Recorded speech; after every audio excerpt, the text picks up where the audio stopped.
Chapter 16. Korah, son of Izhar, the son of Kohath, the son of Levi, and certain Reubenites, Dathan and Abiram, sons of Eliab, and On, son of Peleth, became insolent, and rose up against Moses. With them were 250 Israelite men, well-known community leaders who had been appointed members of the council. They came as a group to oppose Moses and Aaron, and said to them, "You have gone too far. The whole community is holy, every one of them, and the Lord is with them.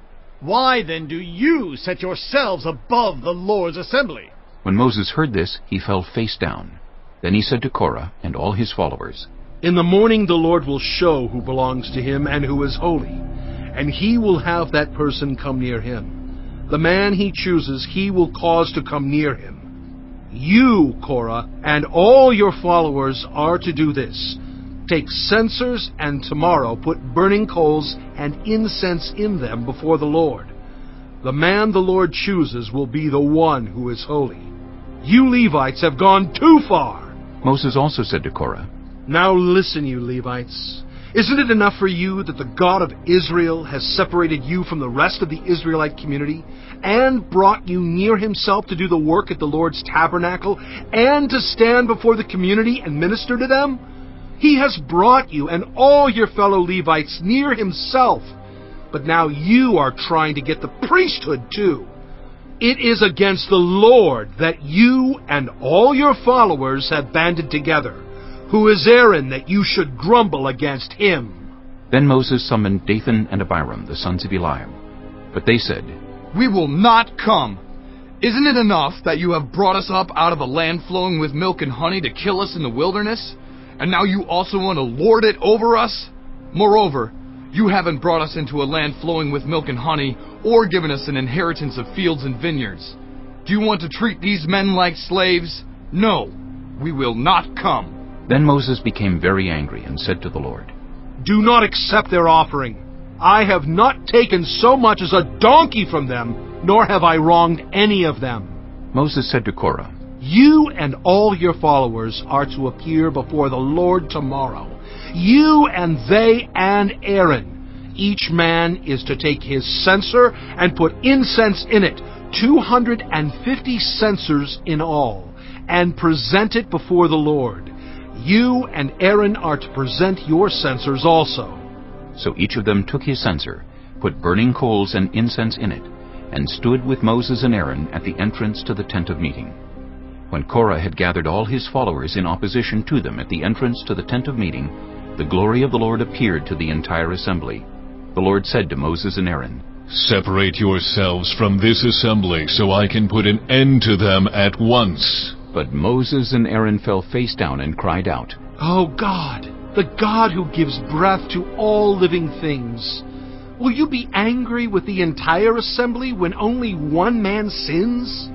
Then the Lord said to Moses, "Say to the assembly, move away from the tents of Korah, Dathan, and Abiram." Moses got up and went to Dathan and Abiram, and the elders of Israel followed him. He warned the assembly, "Move back from the tents of these wicked men. Do not touch anything belonging to them, or you will be swept away because of all their sins." So they moved away from the tents of Korah, Dathan, and Abiram. Dathan and Abiram had come out and were standing with their wives, children, and little ones at the entrances to their tents. Then Moses said, "This is how you will know that the Lord has sent me to do all these things, and that it was not my idea.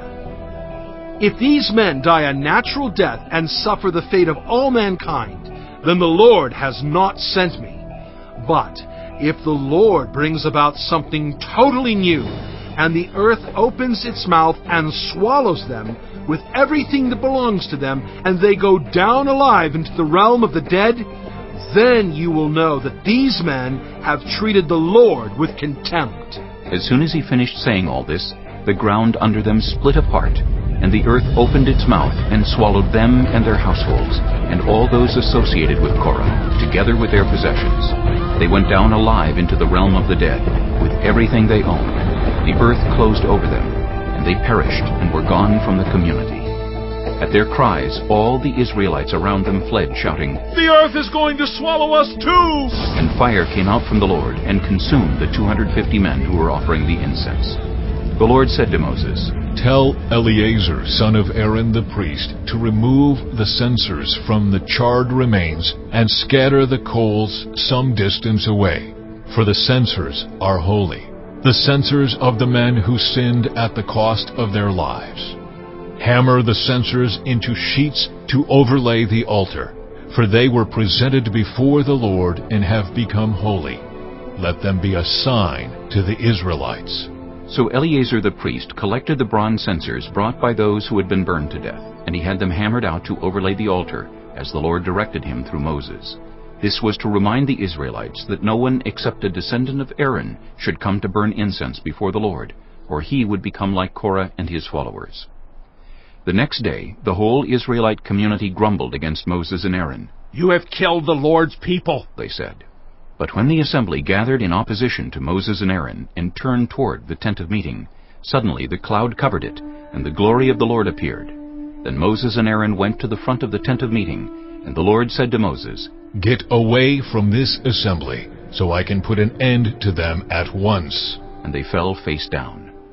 Then Moses said to Aaron, "Take your censer and put incense in it, along with burning coals from the altar, and hurry to the assembly to make atonement for them.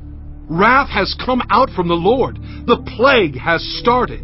So Aaron did as Moses said, and ran into the midst of the assembly. The plague had already started among the people, but Aaron offered the incense and made atonement for them. He stood between the living and the dead, and the plague stopped. But 14,700 people died from the plague, in addition to those who had died because of Korah. Then Aaron returned to Moses at the entrance to the tent of meeting, for the plague had stopped.